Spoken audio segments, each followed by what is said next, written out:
We are the most connected, most stimulated, most optimized generation that has ever existed. And somehow, we are the most empty.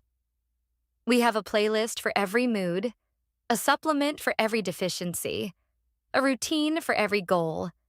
We are constantly doing, constantly consuming, constantly chasing the next thing that's going to make us feel like we're actually living.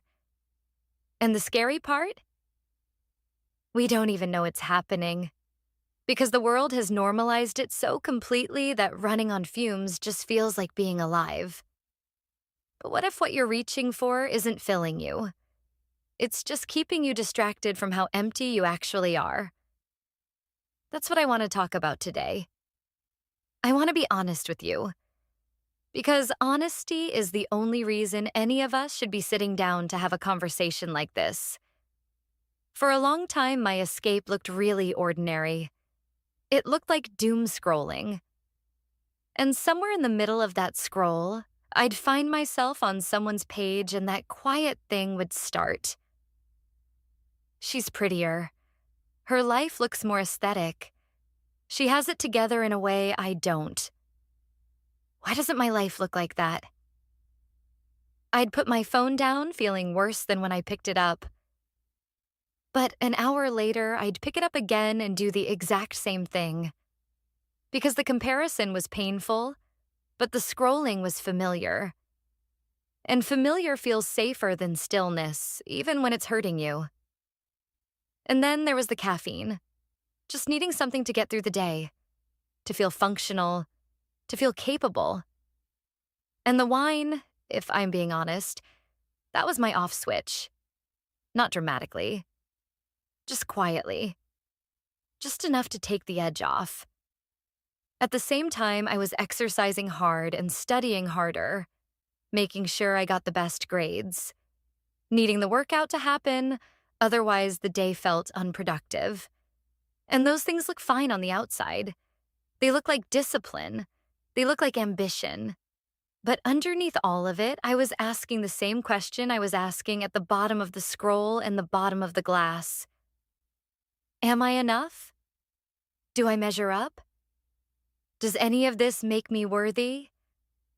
And none of it, not a single thing I was reaching for, could answer that. There's a moment in Philippians 3 where Paul essentially empties his hands of everything the world told him made him somebody. His credentials, his status, his religious track record. And he calls it all rubbish. Not because those things were evil, but because he had been holding them in the place that only God was meant to occupy. And then he says something I haven't been able to shake.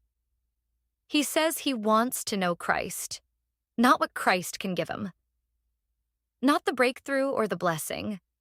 He wants to know him. And he says he wants to know the fellowship of his sufferings. That word fellowship, in the original Greek, koinonia, means deep communion, partnership. He's not saying he wants to suffer from a distance. He's saying he wants to share in it, intimately.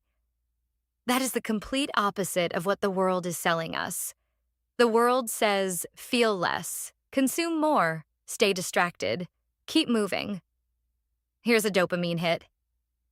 Here's another one. Here's something to scroll through at midnight so you never have to sit with yourself. And we take it. Not because we're weak, but because we're human. The emptiness is uncomfortable, and the distractions are so accessible that reaching for them feels natural. I'm not going to pretend I have this figured out. I still feel the pull. Toward the phone, toward comparison, toward anything that makes me feel functional or worthy or just numb enough to keep going. That pull doesn't disappear just because you name it. But naming it matters, because the world doesn't ask you to examine what's consuming you. It just keeps offering you more content, more noise, more ways to feel something without actually feeling anything. And we're so saturated that we've lost the ability to just be, to sit in stillness without reaching for our phones, to feel hunger, physical or spiritual, without immediately trying to fix it. Christ didn't bypass suffering. He entered it. Fully. He wept. He bled. He felt forsaken. And because he did, he can meet us in ours. Not with a highlight reel, not with a temporary fix, but with real presence. And that presence, that knowing, is the only thing that doesn't leave you emptier than when you started. So I want to leave you with this. Not a solution, not a 5-step plan, just a question. What are you reaching for when life feels like too much? And is it actually filling you? Or just keeping you numb enough to keep going?